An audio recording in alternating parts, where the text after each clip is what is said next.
거래가 급감하기 시작하면서 상승폭이 둔화되고 관망이 지속되고 있는 상황입니다. 전세 가격이 계속 상승으로 이어질 수밖에 없는 상황이다. 한두 건의 거래로도 상승으로 이어질 수 있는 모멘텀이 만들어진다. 2024년 1월부터는 다시 상승의 에너지가 방출되는 시점이다. 네, 안녕하세요. 반갑습니다. 이경민의 부동산 하이킥의 이경민입니다. 자, 지금 현재 서울 아파트뿐만 아니라 전국에 있는 아파트의 거래가 급감하기 시작하면서 상승폭이 둔화되고 관망이 지속되고 있는 상황입니다. 제가 예전부터 말씀드렸습니다. 관망이 지속될 수밖에 없다. 자, 그 이유에 대해서 말씀을 드려본다면, 자, 지금 상승 주기에 있었을 때 집값이 지속적 상승이 나올 수만은 없다라고 말씀드렸죠. 자, 상승이 있다면 잠시 상승하는 과정에서도 하락, 조정이 좀 필요한 시기가 있습니다. 상승하는데 에너지를 엄청나게 방출했습니다. 에너지를 방출했다면 어떻게 됩니까? 에너지를 축적하는 시간이 필요하다. 그럼 에너지를 축적한다면 에너지가 또 폭발적으로 방출될 수 있는 그런 시점이 또다시 찾아올 수 있겠죠. 따라서 잠시 조정을 보는 시기가 끝나면 다시 재차 상승으로 이어질 수밖에 없는 그 에너지 축적 기간이 지금의 기간이기 때문에 그렇습니다. 그리고 무주택 수요층들 입장에서 바라봤을 때 지금 기축 아파트 매매하기가 쉽지 않은 상황입니다. 대다수의 모든 아파트들이 정고점 대비 80% 수준까지 집값이 회복되어 있는 상황이고, 최상 1급지 같은 경우에는 지금 90% 이상까지도 회복된 아파트들이 많이 있습니다. 그런 과정에 지금 매도인들은 아직도 매도 호가를 고수하고 있는 분들이 많이 계시죠. 그런 상태에서 지금 기축 아파트 매매가 어려운 상황에 무주택 수요층들은 아파트 청약에 눈을 돌릴 수밖에 없습니다. 근데 청약 시장에 있어서 지금 청약 경쟁률이 워낙 높습니다.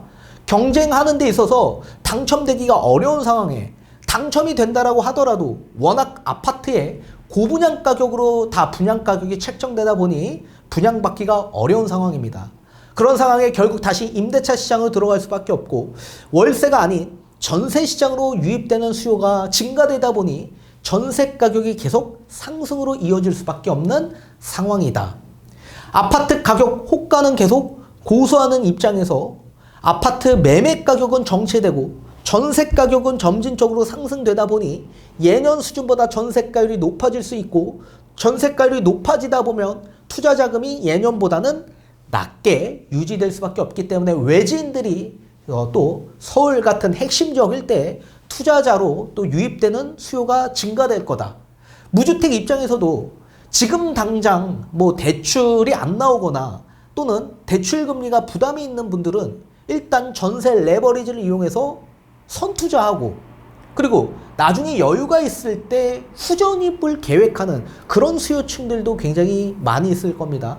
그러니까 그런 분들은 일단 무주택 내 집 마련 또 실거주자라고 말씀드리기 좀 어렵고, 지금 당장 전입하지 않는다라고 한다면 무조건 투자자로 간주할 수밖에 없습니다. 그런 투자자들이 많아지다 보면 결국엔 한두 건의 거래로도 상승으로 이어질 수 있는 모멘텀이 만들어진다. 따라서 그렇게 갑자기 또 집값이 상승으로 이어진다면 또 지금 당장 전입을 계획하는 무주택 수요층들은 추격 매수를 할 수밖에 없죠.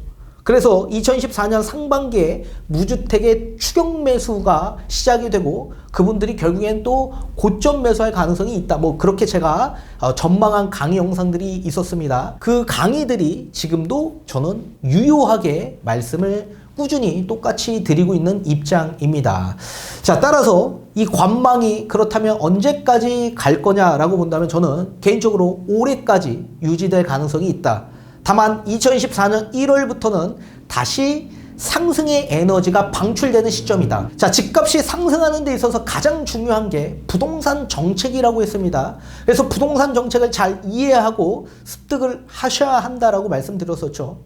자, 이제 앞으로 집값이 상승으로 이어지는 과정에 가장 유효했던 정책은 서울 수도권 지역 일대의 규제적 해제와 그리고 대출 실행이었습니다. 그 대출 실행도 9억 원 이하 특례 보금자리 대출 실행이었었죠. 그런데 지금 9월 27일 기점에서 일반형 특례보금자리 대출 6억에서 9억 구간에 대출을 받을 수 있는 거는 지금 종료가 되어 있는 상황이고 6억 원 이하 주택의 특례보금자리 대출을 받으려면 2024년 1월 30일 날 종료가 됩니다. 그렇다면 수요를 또 증가시킬 수 있는 그런 정책이 또다시 나와야 하는데 2024년 1월이면 특례보금자리 대출이 종료가 되는데 수요를 또 증가시킬 수 있는 정책이 안 나오는 거냐라고 물어보신다면 신생아 특례 주택담보대출이 1월부터 시행될 거다라고 말씀해드리고 싶습니다. 그게 특례보금자리 대출보다 더 파급력이 있기 때문에 그렇습니다. 지금 여러분들 매매를 고려했던 분들도 잠시 지금 주춤하고 있는 가장 큰 이유는 금리가 인상이 되고 있는 상황이기 때문에 그렇죠. 그런데 완전히 저리금리로 주택담보대출을 실행해 준다면 무주택 입장에서는 다시 접근할 가능성이 매우 클 수밖에 없을 겁니다. 그것도 특례보금자리 대출에서 6억에서 9억 구간에 있는 비중이 지금 줄어들고 있었던 상황인데 이게 다시 재차 증가될 가능성이 매우 클 거다.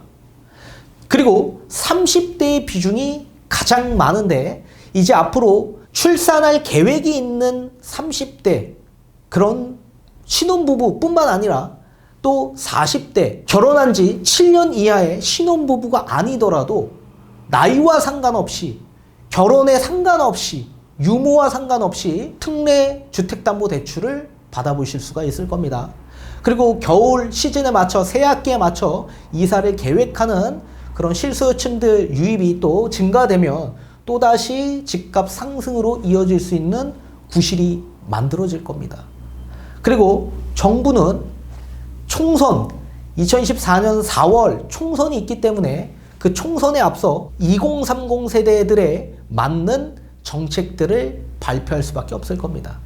자, 하나하나 알아보도록 하겠습니다. 자, 우선적으로 아파트 매매에서 아파트 매매 거래량을 보는데 어떤 연령층의 비중이 가장 높은지를 한번 보도록 하겠습니다. 자, 우선 특례보금자리 대출이 실행됐던 시기는 2013년 1월 30일이었습니다. 따라서 특례보금자리 대출 이전과 이후에 그 비중을 한번 볼 텐데 2022년 12월 달 가장 거래가 많이 차지했던 연령층의 비중은 40대였습니다. 24.5%. 그 다음이 30대 23%. 그 다음에 50대 21%였습니다. 자, 그런데 특례보금자리 대출이 실행된 이후 2월부터는 역전이 되었죠. 30대의 비중이 27.5%, 40대의 비중이 26.1%, 그리고 50대는 거의 변화가 없었습니다. 자, 그리고 23년 8월 달 기준에서 30대의 비중이 27.9, 그리고 40대의 비중은 25.6, 그리고 50대의 비중은 21%. 오히려 40대는 줄어들었고 50대는 변화가 없었고 그리고 30대는 증가되었습니다. 자, 그리고 서울 아파트 기준에서 본다면 서울 아파트 특례보금자리 대출이 실행되기 이전 2022년 12월 30대는 23.2%, 40대는 22.8%, 50대는 14.5% 비중이었습니다. 그런데 대출이 실행된 이후 2월 달부터는 30대가 급격하게 증가된 걸 보실 수가 있습니다. 30.6%, 그리고 40대는 27.8%, 그리고 50대는 17%였습니다. 그리고 23년 8월 달 기준 35% 비중으로 30대의 비중이 급격하게 엄청나게 증가된 걸 보실 수가 있습니다. 40대는 28.6%로 별 변화가 없었고, 그리고 50대는 16.9%로 오히려 줄어들었습니다. 따라서 대출이 실행되기 이전 23%의 비중을 차지했던 30대 8월달 23년 8월달 기준에서 35%로 엄청나게 크게 증가된 걸 보실 수가 있죠. 따라서 30대가 지금 집값 상승을 주도하고 있다라고 보셔야 됩니다. 자, 그런데 이 30대 분들이 신생아 특례 혜택을 가장 많이 받을 수 있는 저는 연령층이라고 보고 있는 겁니다. 자, 그리고 이번에는 아파트 매매 거래 비중을 한번 보도록 하겠습니다.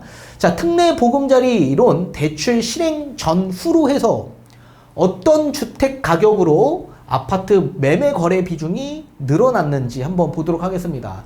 자, 당연히 전국으로 본다면 6억 원 이하 비중이 가장 높습니다. 자, 전국 평균 81.8%였는데 특례 보금자리 대출, 이 대출에 있어서 6억에서 9억 구간 일반형 특례 대출이 있고요. 우대형 특례 대출이었던 6억 원 이하 구간이 따로 별도로 있었습니다. 근데 9월 27일 기준에서 이 6억에서 9억 구간의 특례 보금자리 대출이 종료가 되었습니다. 따라서 그 특례 보금자리 대출이 종료되기 이전 그리고 이후에 따라 어떻게 거래 비중이 바뀌어졌는지 한번 보는 겁니다. 자, 우선적으로 6억 원 이하는 81.8%였는데 89.4%로 증가되었죠. 이렇게 증가된 이유는 뭡니까? 기존의 6억 원, 9억 원 구간이 11%였는데 여기에 종료되다 보니까 6.6%로 수요가 급락했죠.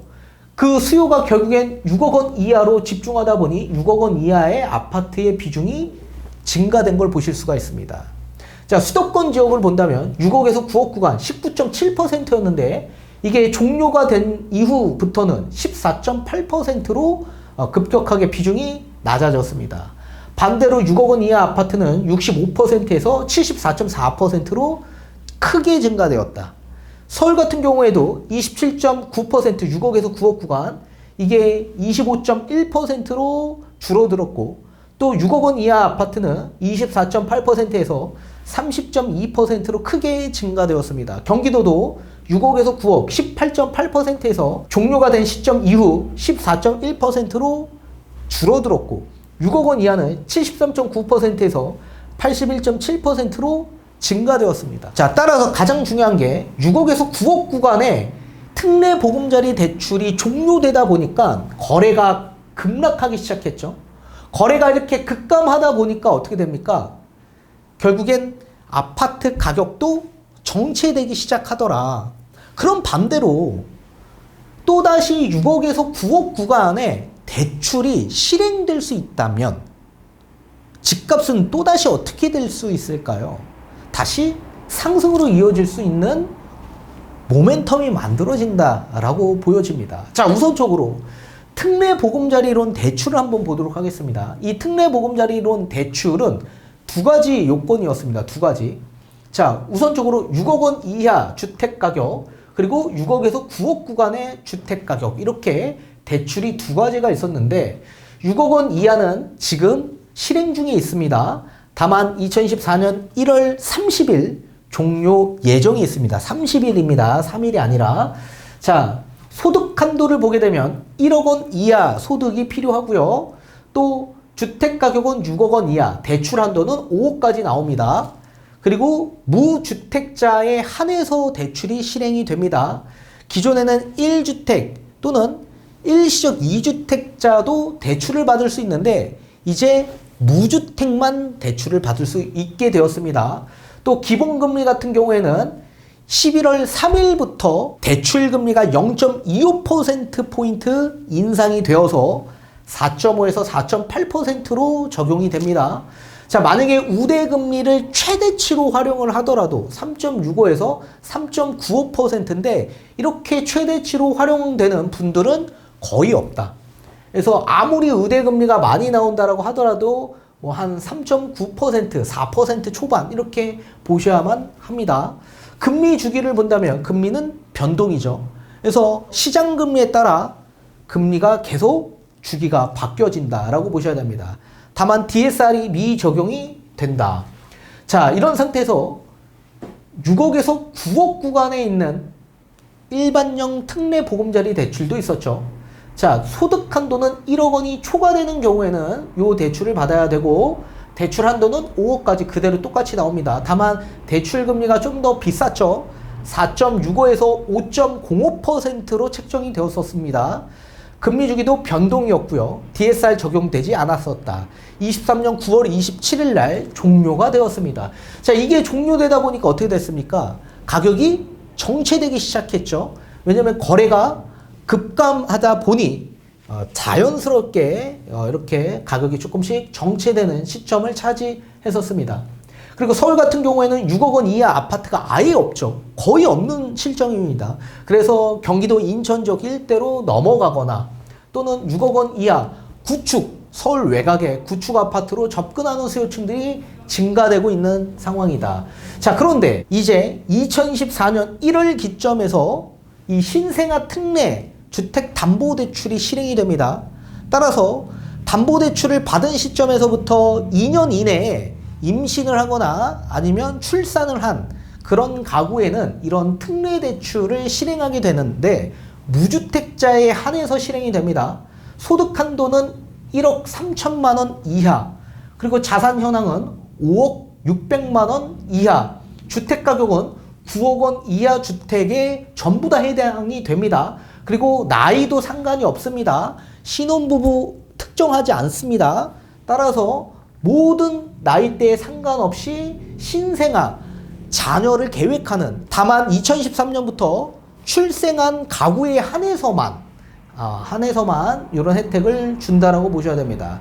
그리고 똑같이 특례 보금자리 대출처럼 대출 한도가 5억까지 나오고요. 대출 금리를 보게 되면 엄청납니다. 만약에 연소득이 8,500만 원 이하이다. 1.6에서 2.7%의 완전 저리죠. 지금 현재 만약에 요 6억에서 9억 특례 보금자리 대출이 있었던 시점을 보게 되면 4.65에서 5.05였죠. 근데 이제 11월 달부터 0.25%포인트가 인상이 되기 때문에 만약에 이게 종료되지 않고 그대로 있었다라고 한다면 아마도 거의 5.3%까지 대출 금리가 책정이 되었었을 겁니다. 그런 반면에 지금 1.6에서 2.7% 아닙니까? 완전히 초저리금리죠. 그것도 5년 동안 고정입니다. 5년 동안. 그리고 1억 3천만 원 이하이다. 그러면 2.7에서 3.3%. 그래서 아무리 연소득이 높다라고 하더라도 2.7%, 2%대까지도 받아볼 수 있다라는 얘기입니다. 자, 그리고 지금 현재 지방세법 가운데 출산가구 한도 내에서 취득세를 500만 원까지 면제해주는 지방세법 입법 추진을 하고 있는 상황이고, 그게 1월 달에 개정이 됩니다. 따라서 2024년 1월부터 시작해서 출산가구 한도 내에서 취득세 500만 원 한도 내에서 면제를 해준다. 그러면 저리금리에 취득세도 면제. 그죠? 그리고 9억 원 이하까지 아파트를 취득할 수 있게끔 지금 정부가 이렇게 만들어주겠다라는 얘기입니다. 만들어주겠다. 자, 따라서 그동안 30대의 비중으로 인해서, 그리고 또 특례 보금자리론 대출, 그리고 6억에서 9억 구간까지 대출 한도를 늘려줬기 때문에, 주택가격 한도를 늘려줬기 때문에 수요가 급증하게 된 거죠.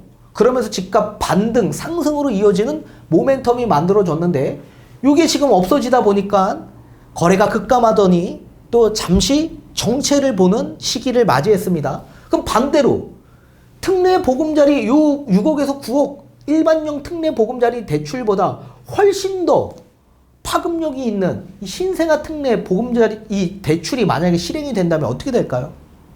당연히 수요는 증가될 수밖에 없을 거다. 이 금리가 아예 비교 자체가 되지 않습니다. 그리고 이 또한 마찬가지 DSR에 적용되지 않기 때문에 한도도 많이 나올 수 있는 거죠.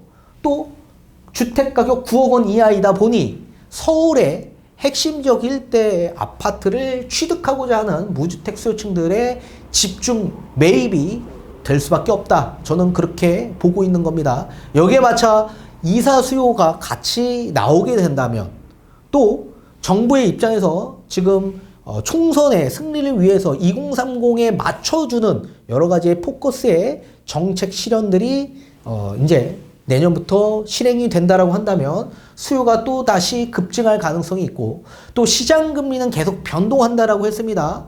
제가 앞에 또 강의 영상에서 여러 번 말씀드렸죠. 지금 담보대출이 인상이 될 수밖에 없는 그 원인들 중에 하나만이라도 반대로 시장이 흘러간다면 주택담보대출 금리는 다시 낮아질 수 있는 겁니다. 따라서 2024년 1월부터 다시 상승의 반전이 시작될 수 있을 것으로 보여집니다.